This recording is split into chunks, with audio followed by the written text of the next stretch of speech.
नमस्कार, स्वागत है आपका केदारखंड एक्सप्रेस न्यूज में। मैं हूं आपके साथ कुलदीप राणा आज़ाद।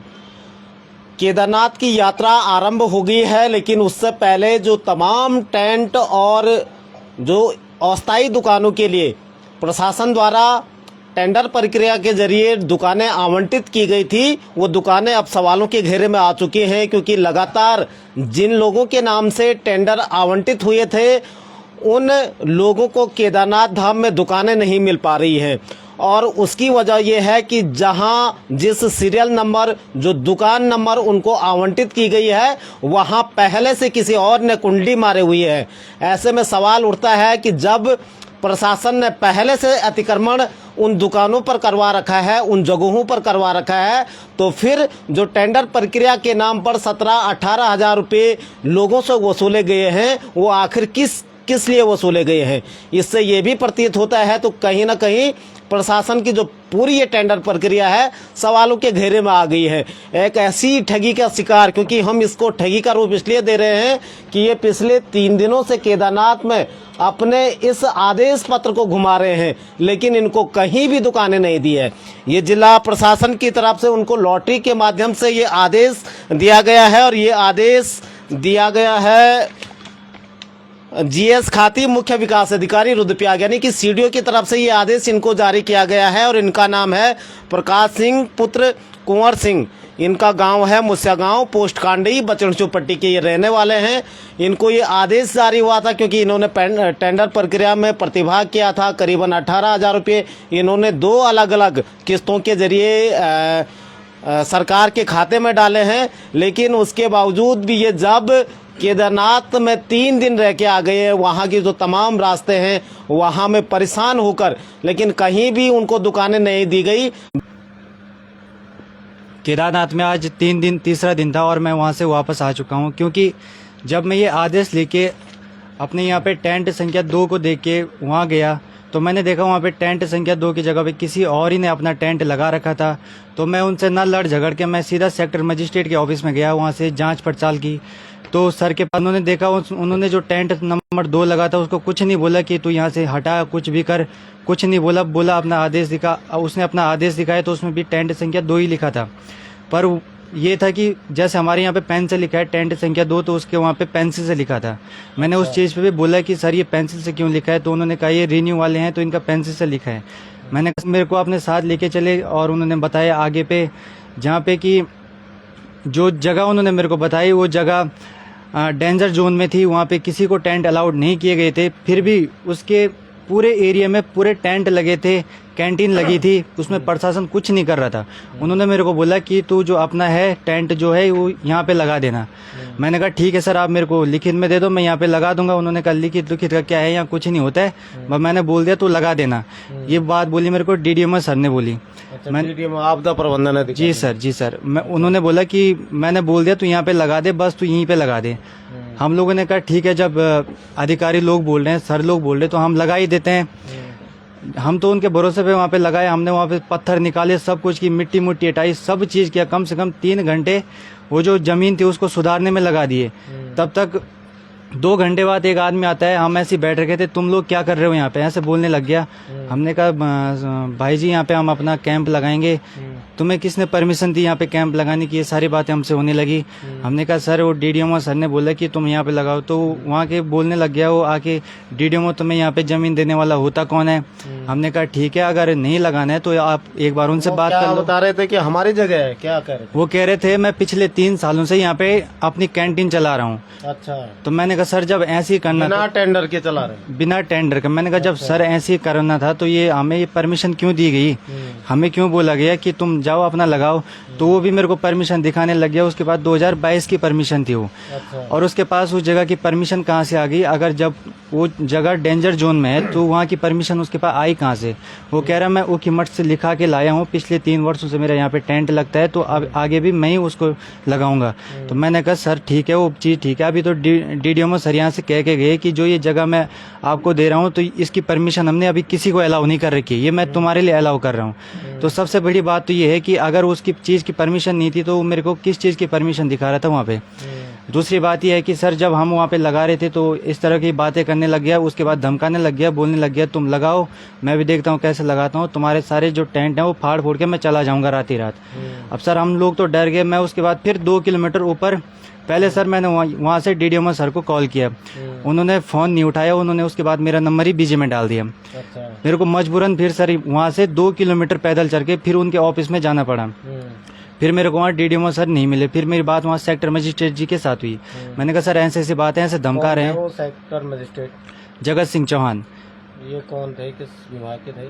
अब सर ये विभाग तो मेरे को नहीं पता, पर जगत सिंह चौहान सेक्टर मजिस्ट्रेट जी। तो सर उन्होंने कहा कि अभी हम भी क्या कर सकते हैं, यहाँ ऐसी है, हम भी अभी नए नए आ रखे हैं, 10-15 दिन की ड्यूटी है। तो मैंने कहा सर अगर आप लोगों ने नहीं करना तो किसने करना है? हम तो एक ही है, हमारे पास आदेश है, हम प्रशासन के पास तो जाएंगे, यहाँ लड़ाई थोड़ी नहीं करेंगे किसी के साथ। तो कहने लगे ये हमारे हाथ की बात नहीं है, जिन्होंने यहाँ पे ऐसे साइन करके दिखाने लग गए, जिन्होंने यहाँ पे साइन किया है वही करेंगे। तो मैंने कहा सर आप उनसे बात तो कर लो।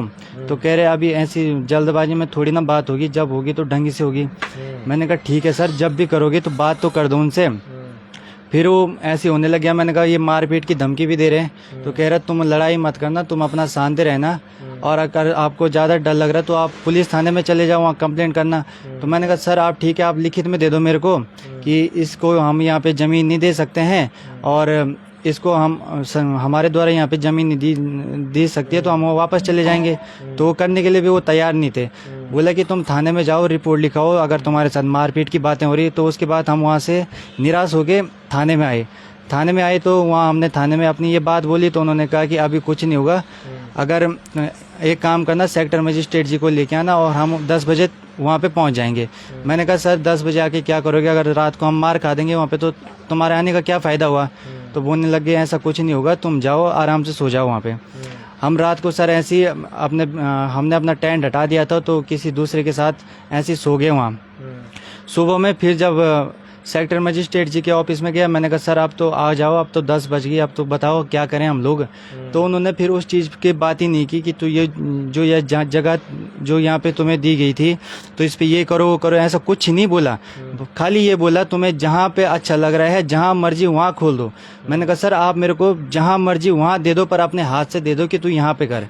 मैंने कहा सर पीछे मेरे को कहीं पे भी खाली जगह दिखा दो कि तू यहाँ पे अपना टेंट लगा। या तो एक परमिशन में मैंने कहा 3-3 बंदे टेंट लगा रहे हैं और चौथी जगह खोद के तैयार बैठ रखा है कि चौथा भी लगाऊंगा। एक तो उसने लगा ही रखा है और 2-3 जगह और भी खोद रखी कि ये भी मैं ही लगाऊंगा। तो ऐसे में नहीं हो पाएगा। तो वहाँ पे पूरे टेंट लगे हैं और कहीं पे भी जगह खाली नहीं है टेंट लगाने की, कहीं पे भी नहीं। पूरी जगह या तो टेंटों से भरी है या तो लोगों ने खोद रखी है और लोग कह रहे हैं यहाँ पे हमारा है, हम ही लगाएंगे, हम पिछले साल वाले हैं। जब सर उन्होंने लगाना था तो ये पर्ची जारी क्यों की गई? नए टेंडर क्यों लगाए गए? नए टेंट क्यों लगाए गए? और ये सर ये मेरी परेशानी नहीं है, हमारे साथ में 200 लोग और हैं जिनकी ये पर्ची पड़ रखी है। तो सर जब मेरे को अकेले को वहाँ दुकान नहीं मिल पाई, टेंट नहीं मिल पाया, तो 200 लोगों को कहाँ से टेंट मिल पाएगा? तो ये जो 18,000 रुपये सर हमने खर्च कर रखे हैं, तो ये टेंडर प्रक्रिया में आपने 18,000 रुपये खर्च किए हैं। सर टेंडर प्रक्रिया में सबसे पहले 1180 रुपये का इन्होंने ड्राफ्ट लगवाया। जब हमने अपने डॉक्यूमेंट सबमिट करवाए, जब डॉक्यूमेंट सबमिट करवाई, पर्ची में नाम आया, तो उसके बाद इन्होंने 17,700 का ड्राफ्ट लगवाया। तो 2 ड्राफ्ट लगवा दिए, 18-19,000 का ये इनका ड्राफ्ट चला गया। अब सर ये देखिए आप ड्राफ्ट पूरा लगा दिया यहाँ से, तो हमने सोचा कि हम ये आदेश लेके जाएंगे और अपनी जहाँ पे हमें संख्या मिल रखी है। टेंडर प्रक्रिया में भाग लेने के लिए आपने क्या क्या कितनी मुश्किल उसमें हुई है? क्योंकि बहुत सारे मैं देख रहा था कि बहुत सारे डॉक्यूमेंट उसमें मांग रहे थे। टेंडर प्रक्रिया में सर सबसे पहले तो इन्होंने कहा चरित्र प्रमाण पत्र चाहिए, वो भी तहसील वाला।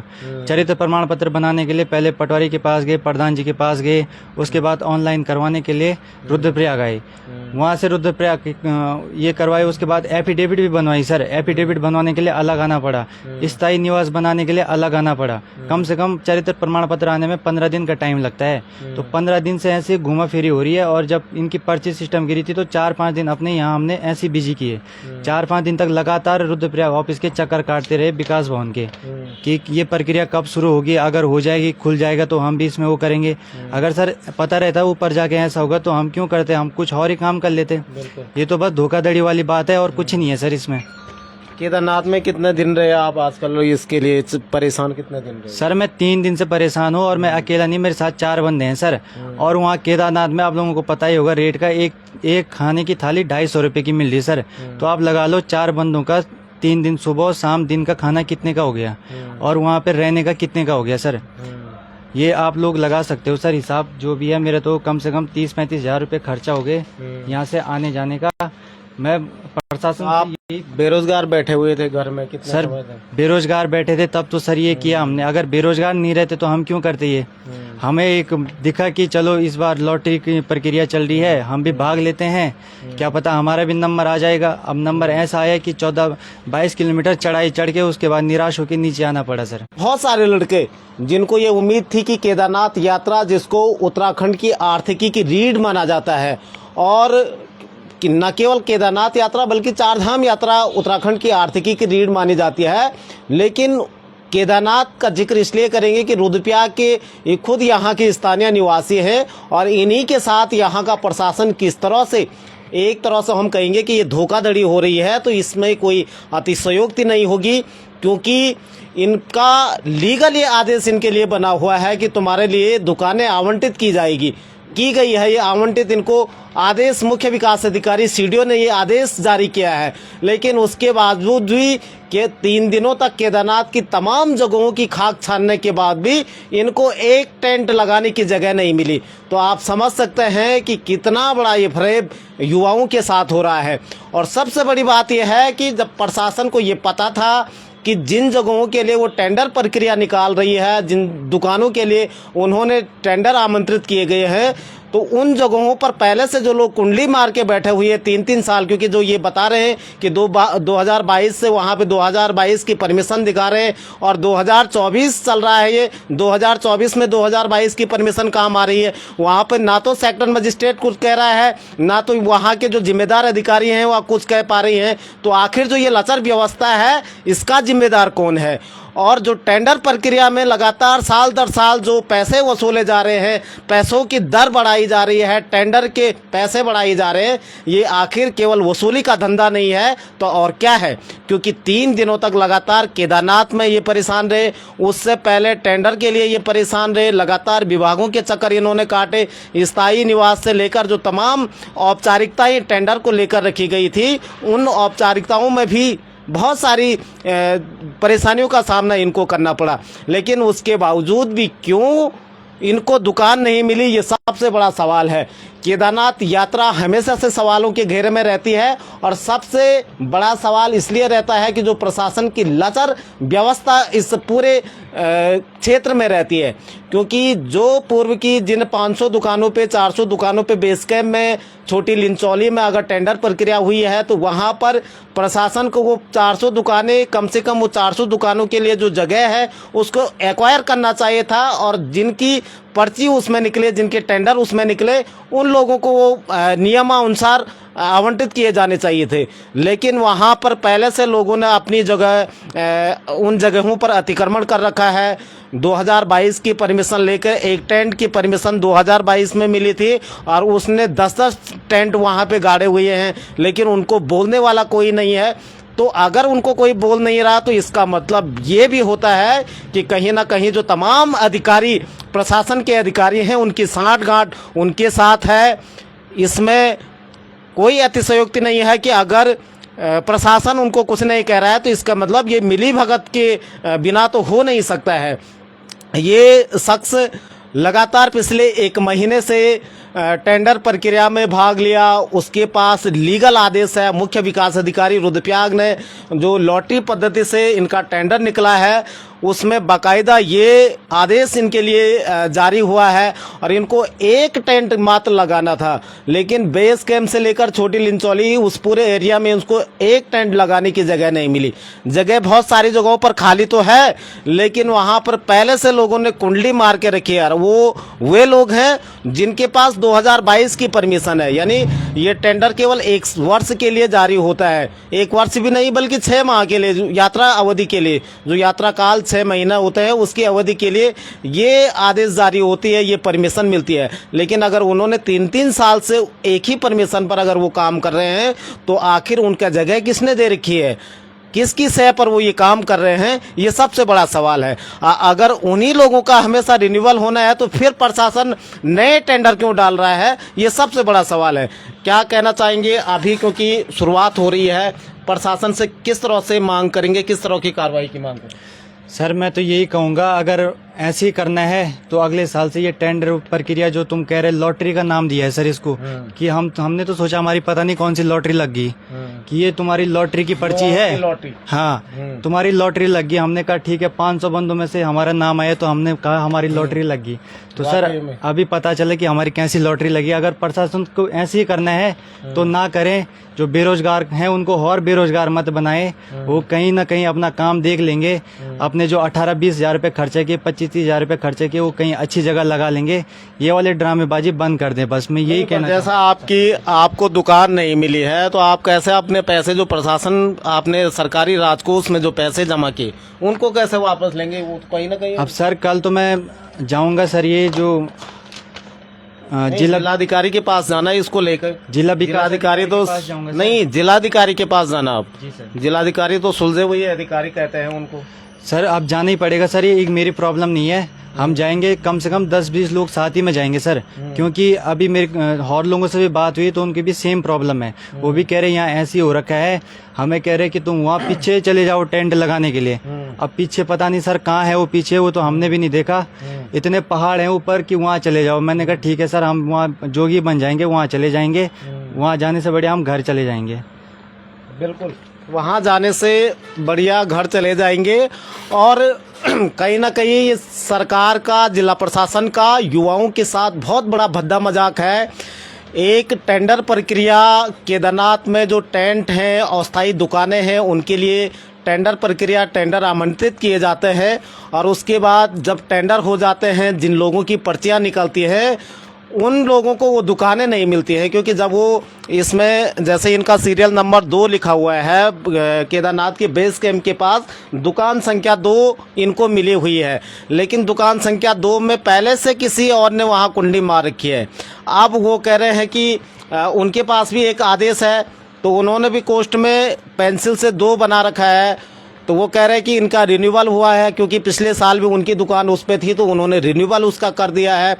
लेकिन सवाल ये उठता है कि जब उस दुकान का रिन्यूअल हो गया तो फिर उसको आवंटित क्यों गया? उसके नाम पर जो 17-18 हजार रुपये की निविदा उस डाली गई है, वो क्यों डाली गई है? सेक्टर मजिस्ट्रेट के पास जाते हैं इस शिकायत को लेकर, तो सेक्टर मजिस्ट्रेट कहते हैं कि जहां खाली तुम्हें मिलता है वहां अपना टेंट लगा दो।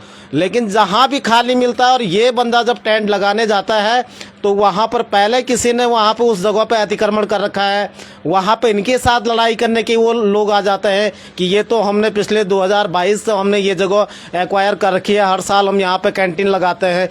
तो इस तरीके से जब वहाँ पे पहले से अतिक्रमण हो रखा है तो प्रशासन उस अतिक्रमण की जगह को या तो खाली करवा दे या फिर उस पर टेंडर ही ना डाले। अगर उस पर टेंडर डाले जा रहे हैं तो ये सबसे बड़ा सवाल है कि जो 17-18 हजार रुपये और उसके पीछे जो आदमी परेशान हो रहा है, मुझे लग रहा है इस पूरी प्रक्रिया में 1 महीना आदमी का बर्बाद हो गया है। और एक महीना परेशान रहने के बाद भी अगर उसको टेंट नसीब नहीं हो रहा है तो उस युवा के साथ बहुत बड़ा ये भद्दा मजाक है। और ये केवल एक व्यक्ति का सवाल नहीं है। आज मैं पूरे दिन भर अपने व्हाट्सएप मैसेज देख रहा था तो इस तरह की शिकायतों की एक लंबी फहरिस्त हमारे पास आ रही है। कल हालांकि हमारा भी केदारनाथ का दौरा है, हम इन तमाम जो शिकायतें हैं, लोगों की समस्याएं हैं, इनको देखते हुए जाएंगे, सुनते हुए जाएंगे। लेकिन सबसे बड़ा सवाल है कि केदारनाथ यात्रा में हर वर्ष इस तरह की ठगी का शिकार यहाँ का युवा होता है। टेंडर के नाम पे प्रशासन उससे पैसे जरूर वसूल देता है, लेकिन उनको दुकानें नहीं मिल पाती है। अगर दुकानें भी मिलती हैं तो कह रहे हैं कि बहुत बैकवर्ड में। भाई, जिन लोगों ने 17-18 हजार रुपये खर्च कर दिए वो बैक में क्यों जाए? अतिक्रमणकारी फर्स्ट पे रहे, फ्रंट पे रहे, और जिन लोगों ने लीगल तरीके से दुकान ली है उनको तुम बैक में भेजो। ये कहाँ का न्याय है? ये न्याय संगत हो ही नहीं सकता है। और यही कारण है कि हर साल जिला प्रशासन और राज्य सरकार इस मामले में सवालों के घेरे में रहती है। सर वहाँ के लोग ये तक बोल रहे हैं कि हमने जो यहाँ पे ये जगह समतल की है तो हमने यहाँ जेसीबी से काम करवाया है। तो सर मेरा ये उन लोगों से ये पूछना है कि उन लोगों को ये चीज़ करने की परमिशन किसने दी कि तुम यहाँ जेसीबी से काम करवाओ? जेसीबी कहाँ से चला गया वहाँ रास्ते में? नहीं सर, जेसीबी था वहाँ हेलीकॉप्टर से। आप अच्छा, ऊपर से आया होगा केदारनाथ से। जी, तो सर उन लोगों को ये परमिशन किसने दी कि तुम, अगर वो भूमि तो उनकी नहीं है ना, तो उन लोगों को ये परमिशन किसने दी कि तुम यहाँ पे प्लेन करो, अपने लिए दुकानें बनाने के लिए ये करो, ये सब कुछ करो? सर हाल ही में जिलाधिकारी का भी एक आदेश आया था कि जिलाधिकारी और यहाँ के जो डीएफओ हैं उनका एक आदेश आया था कि वहाँ की जो बुग्याल हैं वो बहुत ज़्यादा खुर्द-बुर्द हो रहे हैं, वहाँ किसी भी तरह से खुर्द-बुर्द नहीं होगा, प्रकृति के साथ जुड़ के वहाँ पे काम किया जाएगा। तो फिर वो खुर्द-बुर्द क्यों कर रहे हैं? सर मैंने वही तो कहा, मैंने कहा सर आपको ये परमिशन किसने दे दी कि तुम यहाँ पे जेसीबी चलाओ? ये बेस कैंप पे कहा वहाँ के लोगों ने? बेस कैंप में तो हमने बल 25-30 हज़ार रुपए जेसीबी वाले के दे रखे हैं कि यहाँ पे ये पत्थर हटा। जेसीबी कहाँ से मंगाया उन्होंने? हेली से नीचे मंगाया? हेली से मंगाया सर, नीचे। अच्छा, मैंने ये बात सेक्टर मजिस्ट्रेट जी से भी बोली, मैंने कहा इनको परमिशन किसने दी? आप तो कह रहे हैं यहाँ डेंजर जोन है, यहाँ दुकानें नहीं लगेंगी, यहाँ नीचे से ऊपर तक देखो तो सारे कैंप लगे हैं लोगों के, लोग वहाँ कोई कुदाल से लगा है, कोई कुछ करने पे लगा है, आप डेंजर जोन भी बोल रहे हैं और परमिशन भी दे रहे हो, तो ये किस तरीके का नियम है? मैंने कहा सर, तो उस बात पे प्रशासन वहाँ पे मौन हो जा रहा है और जो वहाँ के लोकल हैं उनके साथ बात करने के लिए प्रशासन तैयार ही नहीं है। अच्छा जी सर। 22 किलोमीटर जा रहे हैं। और बड़ी सवाल यही है कि 22 किलोमीटर की जो खड़ी चढ़ाई केदारनाथ के है उसके तमाम हिस्सों में जो इस तरह की अनियमितताएं बरती जा रही है उससे तो वहाँ के जो प्रकृति है उसको नुकसान तो हो ही रहा है, लेकिन हमारा सवाल ये है कि जो प्रशासन द्वारा ये निविदाएं निकाली जा रही हैं अस्थायी दुकानों के नाम पे, जब पहले से प्रशासन ने वहाँ पर अतिक्रमण करवा दिया गया है तो फिर जिलों के अदर हिस्सों से क्यों इस तरह की निविदाएं आमंत्रित की जा रही?